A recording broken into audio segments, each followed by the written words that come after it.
Good afternoon. It is 25 past 4 on Tuesday, the 11th of June 2024. We've got 4 minutes left until market closes today.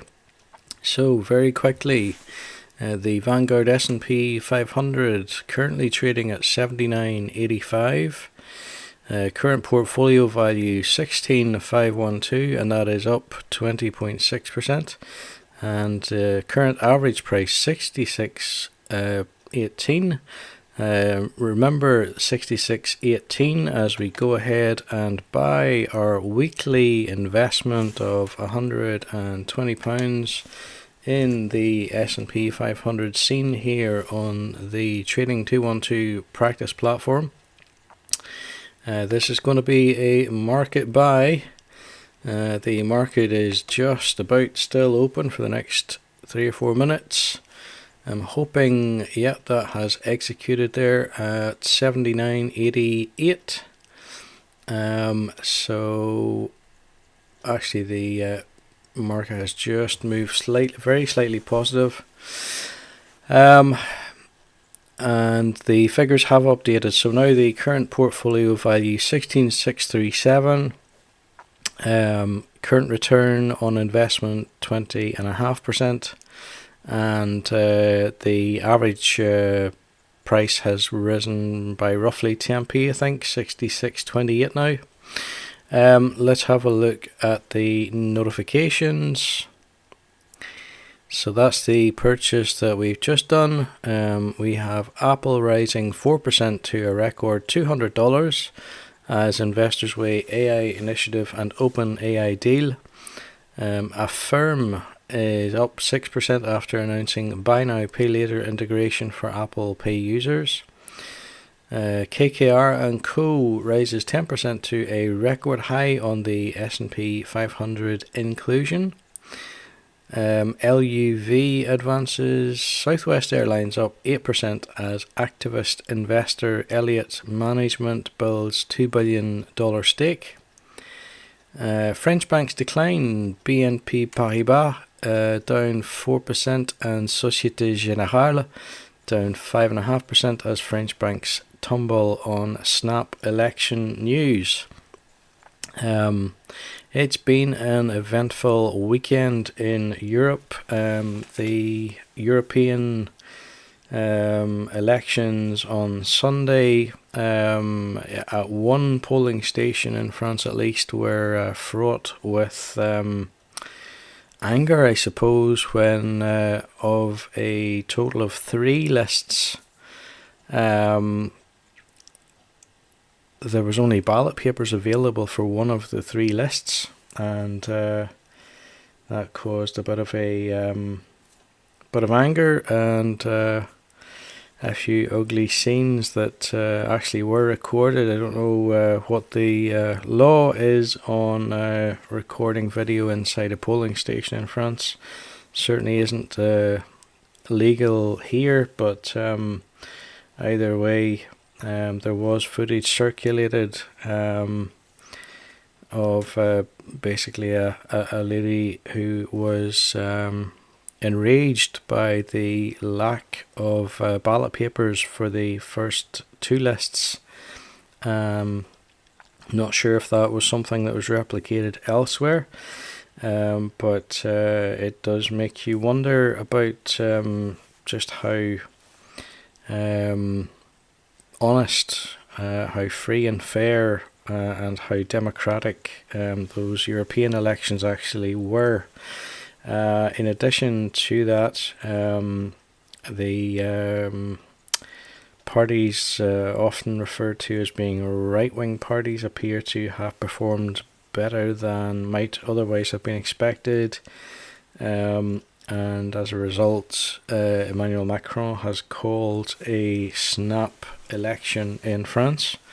And it's looking quite likely that the right parties to the right of centre will probably perform better than they might have in the past. So that's part of why The French banks have declined. There's just a little bit of uncertainty in France right now. But in terms of the actual market as a whole, let's just have a look back here to see what the story is. So this is actually not kind of moving or scrolling the way I expected it would. That's not really a good thing. Okay, so I can just do it that way. Right, so if we go back to COVID times, back whenever COVID caused a bit of a dip, at the beginning, just before the crash, if you like, the S&P 500 was trading around about £49. It fell over the space of, well, let's see, what date is that there? Where do I see the date? 24th of February. So in around late February through to, let's say, so over the space of about a month, from late February to late March, the S&P dropped roughly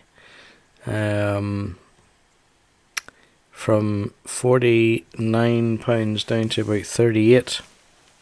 I'm not sure, that to me that sounds like about 15%, but I'm not entirely sure. Let me see if I can work it out.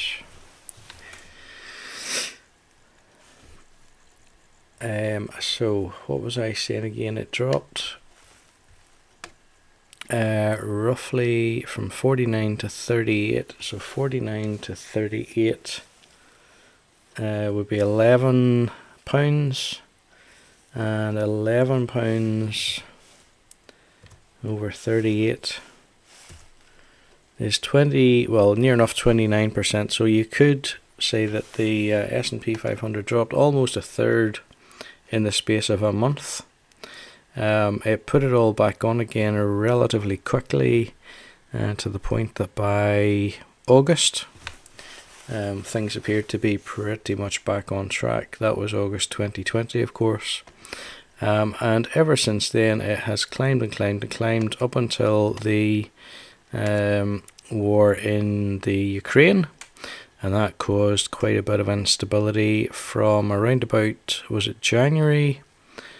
Well, let me see, maybe it's maybe about here really is the proper start of it. Yeah, January 22, a lot of instability, a kind of basically a stagnant market, right up until about, I'm going to say, September last year, maybe even November last year, and then from that point it has climbed and climbed and climbed, and we have had the odd little interruption in the climb, which is to be expected. It is normal market volatility, or testing the price point, if you like. And that is good to see. That's a good sign in my view. And at from what I can see, it looks as though at some point the price has actually pipped just over the £80, which is basically another new high. In effect for the S&P 500. It has just creeped back underneath that a little bit in the previous days, and closing for the day today virtually unchanged from open at 79.88 and a half. But that is a very a very positive looking market, and I would understand people being cautious about it, but experience shows that the best time to be in the market was yesterday. In other words, the market does tend to trend upwards, and that's as far back as I can go with that graph. That's 2016 there. But if you look, way back in April 17, the market was trading at £35. And when was that? August 2018, it had hit a high of £43. Admittedly, it did come back below that with COVID. But after that point, it has never, to my knowledge, even approached that level ever again. It has just climbed and climbed and climbed, and we are actually now currently sitting at a price point of almost £80 a share, which is absolutely massive. So that's why we say the best time to invest was yesterday.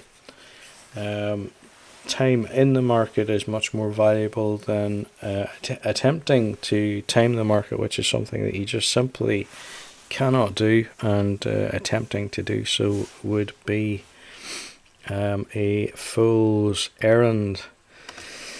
Guys, that is probably pretty much going to be it for today.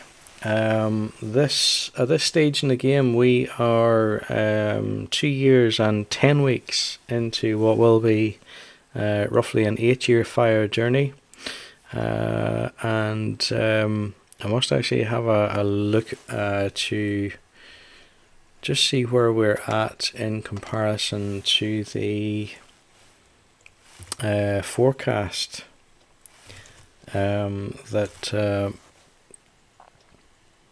I had done previously for where the market probably ought to be at this point in time. So actually, let me just take that off again, and we will have a quick look at the forecast. So let's put that back on screen. So what I want to show you, this is the website, so it's soft.uk.free.fr. If you go to the resources, okay, that's good. I've got an image that's not displaying there for some reason. I'm going to have a fix at that. But setting that aside, fire on band 2 within the resources section. Fire on band 2 is the Excel file. Let's click on that, and with a bit of luck it should load for me. Okay, so that's a kind of a quick overview on that sheet. But if you go to sheet 2, I think sheet 2 is the one that I'm really looking for here, in order to see whereabouts we should be at this point in time.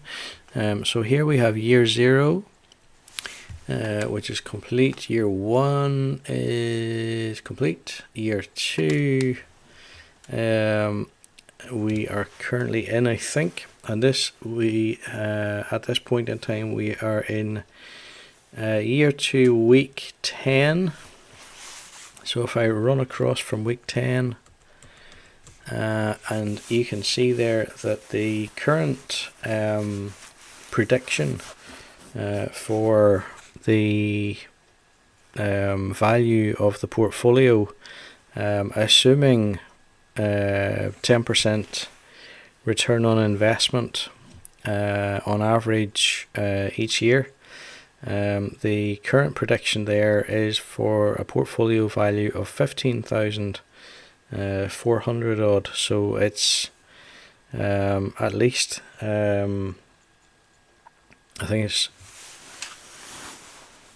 I actually forget what figure we had. Was it 16.6? I'm not entirely sure, but I know it was over 16,000 anyway. So the current market conditions appear to be favourable. The market has